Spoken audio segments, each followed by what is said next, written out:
Swanberg.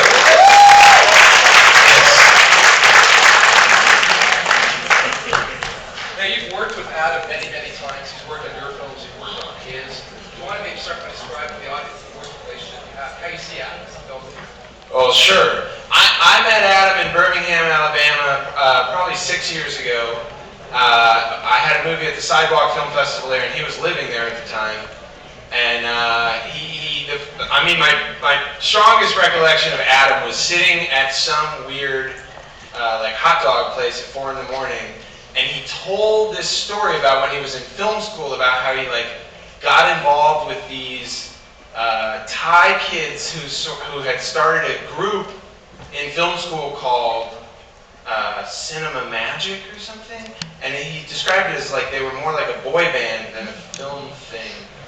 And then he slept with one of the guy's sisters, and then somebody threatened to kill him, and I blew my mind. I was like, who the fuck is this guy? And then a couple years later, he emailed me, and he was like, hey, I'm doing this movie called the Date Rape movie at the time. That was all sort of, it became what fun we were having. It became what fun we were having. At the time, it was just like, it's called the Date Rape Project. And I have a part for you in it. And I was like, oh my God, the last thing I need to do is act in the Date Rape Project. That's what that is.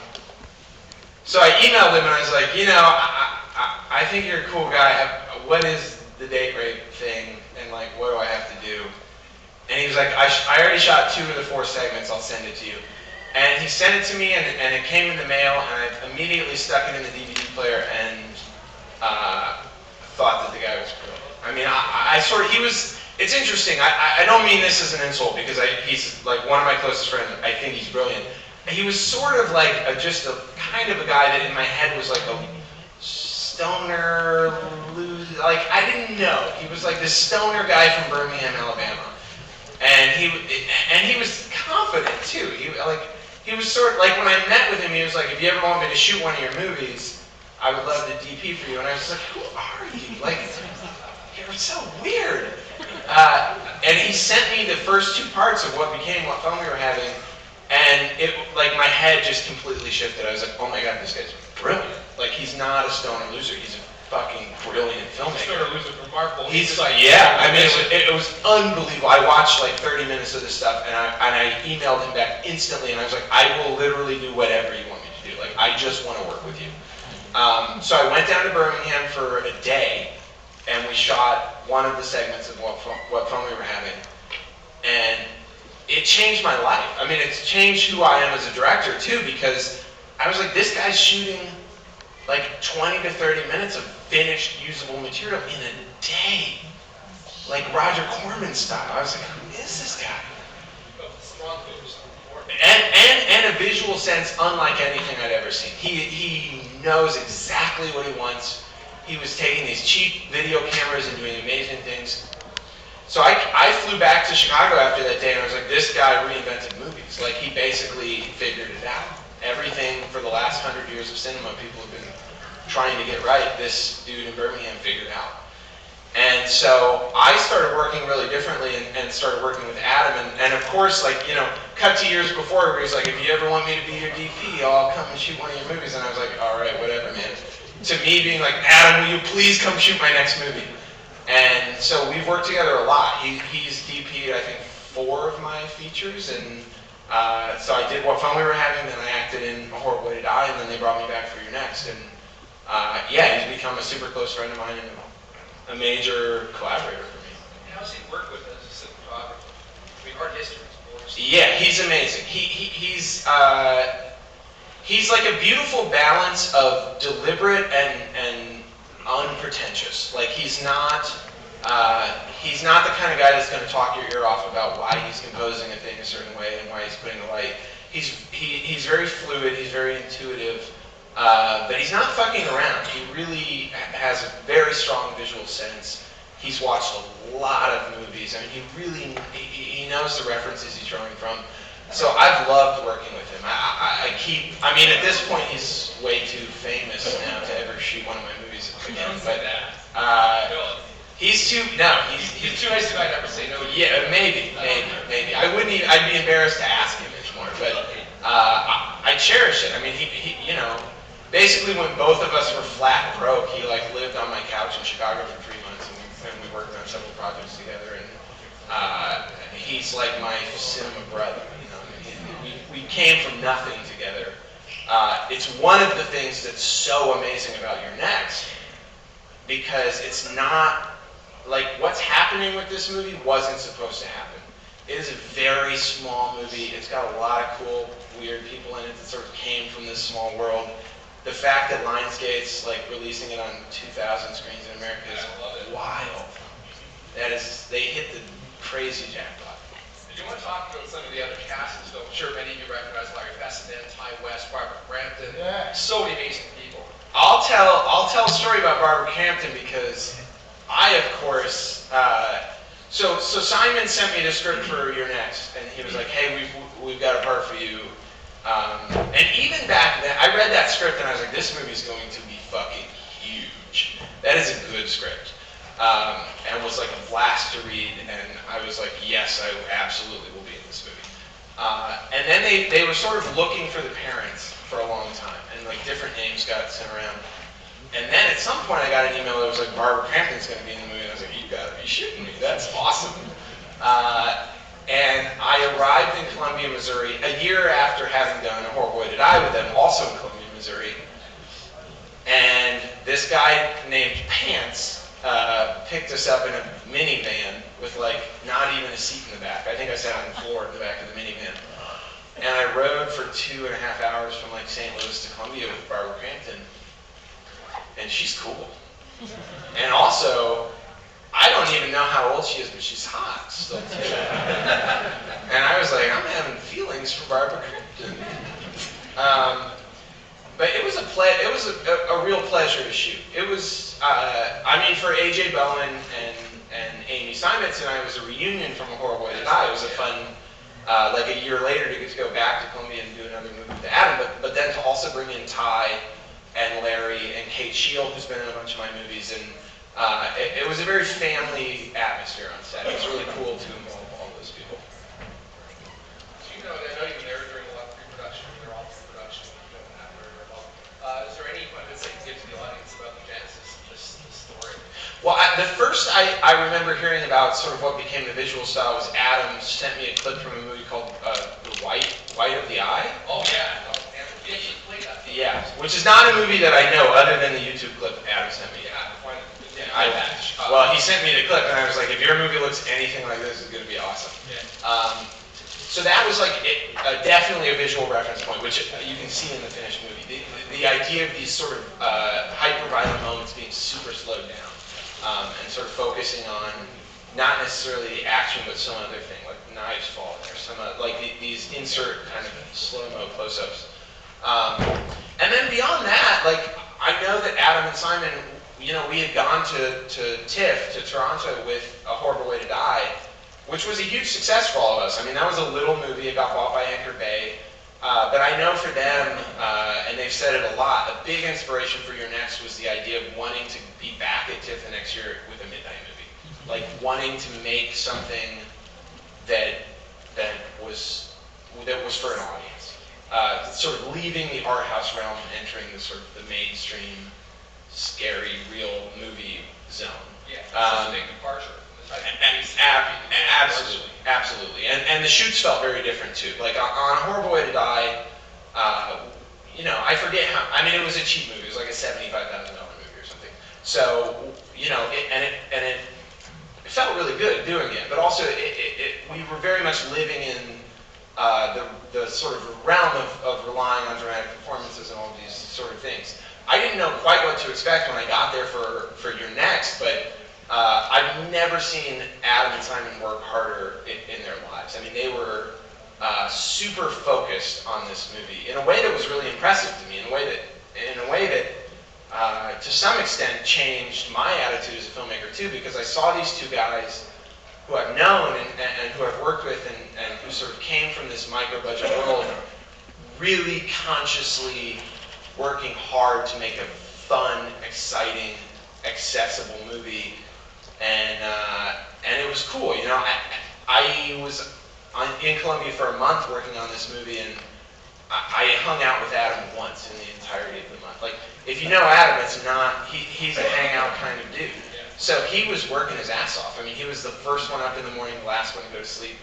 And he would do like rough cuts of the daily, the end of the day. Absolutely. I mean, it was insane, the hours that he was keeping and the way that he was working. And also to come from, I mean, to have sort of graduated with him from something like What Fun We Were Having, which, you know, I went down there for a day and we shot 25 minutes of stuff, to a movie like this where he was sort of the captain of a crew of, you know, 25 people or whatever. It was really impressive to see him step up into that role and really become a different kind of director and manage a crew in a different way. So I spent a lot of the shoot just really trying to soak in what exactly he and Simon were doing and sort of how they were adjusting to a bigger budget and to a different kind of production.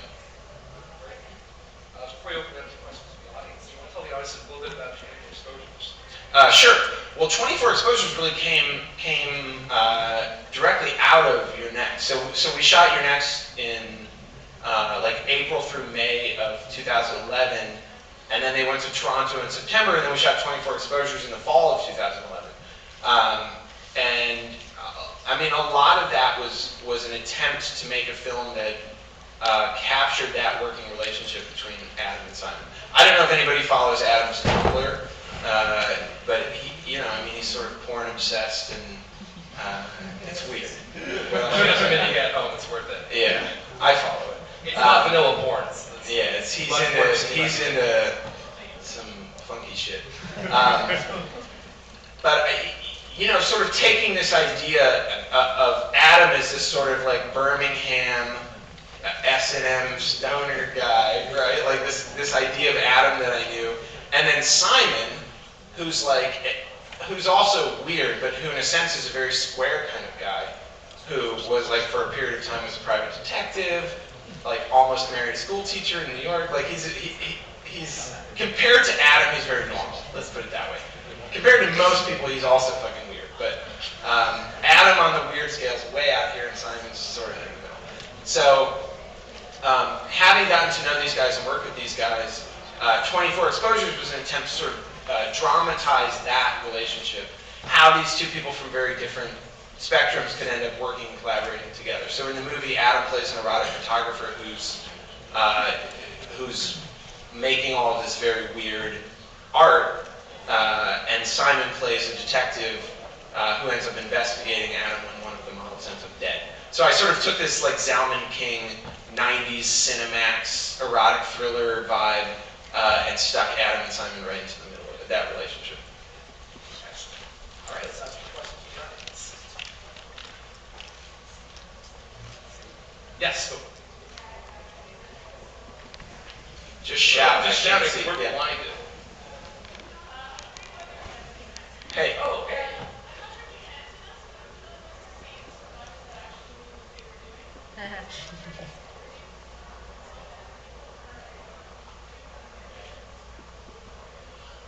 The question was whether any security people were talked to in the creation of the script in terms of Sharni's character knowing what she was doing. A lot of that's Simon. He's a very serious writer. It's interesting. Like as I've gotten to know him, he takes it very seriously, as he should. But you know, he's working mostly in the genre realm. But it was heavily researched, and also, you know, a lot of the movie and a lot of Sharni's character sort of grew out of, I think, a frustration of the way that these movies typically go, and wanting to change that. Simon is also, I would dare to say, a feminist who I think it was incredibly important for him to have a central female character who could kick everybody's ass and take care of herself. And so that was, I know that was sort of a big influence. And then also Sharni, who plays the character, she's tough. I mean, she brought a lot of that stuff herself, and as somebody, you know, I mean, coming from the sort of micro-budget world and coming to Columbia, we shot this movie nights, which meant that for an entire month we were on a sort of 6 p.m. to 6 a.m. schedule, which is, it's exhausting, and it also does weird shit to your brain to sort of sleep during the days and then be awake all night. And after a little while, like all of us got kind of grumpy and had a hard time adjusting to the schedule. Sharni was the coolest and just like a really awesome person who sort of set the tone for the rest of the cast in the sense that like I never heard her complain about a single thing. She did really extensive stunt work, which none of us had to do. I basically got shot in the back with an arrow, and then every morning they just attached an arrow to my back and I just wandered around.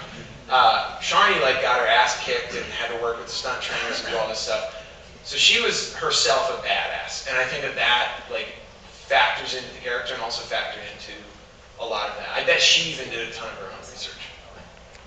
She was subsequently cast in some reason.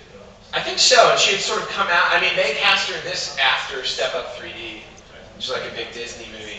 She's really interesting. She's had a really interesting career. And I know that on the set of Your Next, she was reading the script for Piranha 3 Double D, whatever the sequel was, to Piranha 3D. Like, I know that she's somebody who was sort of already kind of sought after, but I think once people see Your Next, I think she's going to blow up. Yeah. All right, next question. Anyone? The mask.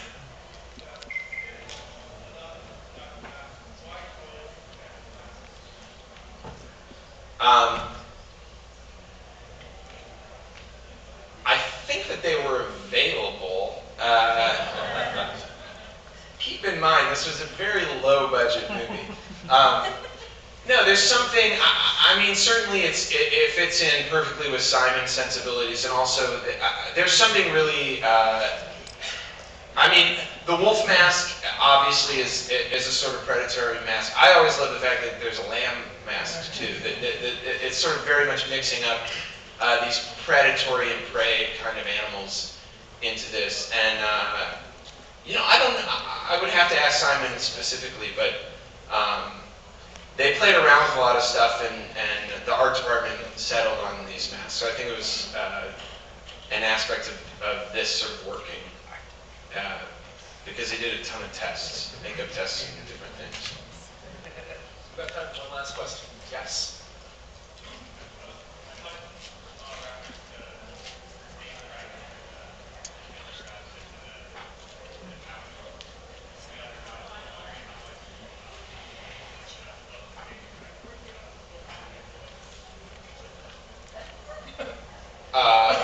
Possibly a lot or a little. I actually don't know. And this is not my. Sorry, I feel like I'm a total failure now. It was never brought up, but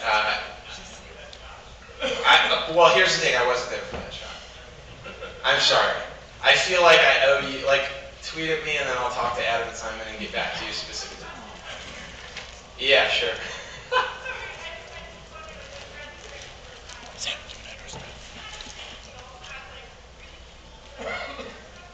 Yeah. Well, he's definitely a dick. That was fun for me. A lot of my stuff was improvised. The movies that I make are all improvised, and so even though Simon wrote a script, they let me improvise a lot. So like all the like underground film festival stuff was improv, and the kangaroo fighting thing I do with AJ.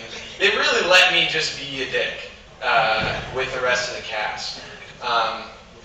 But it was really, it was a cool character. I certainly, like, AJ Bowen was very jealous of me because he's a bigger, more important character, but he sort of had to play this straight man. I could sense his envy every single shot that I got to be the fun one who, like, did the funny, dickish stuff. And I'll say, as an actor, clothes help a lot, which is not something I necessarily understood until this movie. When I worked with a wardrobe person and she put me in like a sweater with like a regal neck thing on it, I was like, oh, I get it. This guy is a dick. he thinks he's better than everybody. So it was really cool to sort of like come to work and put on those clothes every day and feel like I was embodying this kind of like silver spoon asshole. And the other thing that I really love about the script, and it's so specific to Simon's sense of humor and also Simon's worldview, is that this family has money because his dad sells weapons. I mean, it's blood money. I mean, they're terrible people. and their fortune is, like, the fortune that these children are after is ill-gotten gains. I mean, it's awful. So there's something fun about all of them getting their comeuppance, because basically this dad has made the world a worse place. So, and so that was really fun too, to sort of, to get that sense from the script, that I had freedom to be a real piece of shit, and to fully try and embody that. Thanks a lot. Yeah, thank you guys. We're next over to the theaters August 23rd, let people know. And also, Joe's previous film, tomorrow, of course, 24 Exposures, World Premiere of his new one. Just before that, he finished Drinking Buddies, starring Olivia Wilde, which also opens the 23rd, interestingly enough. So yes, look out for both, and spread the word. Thanks.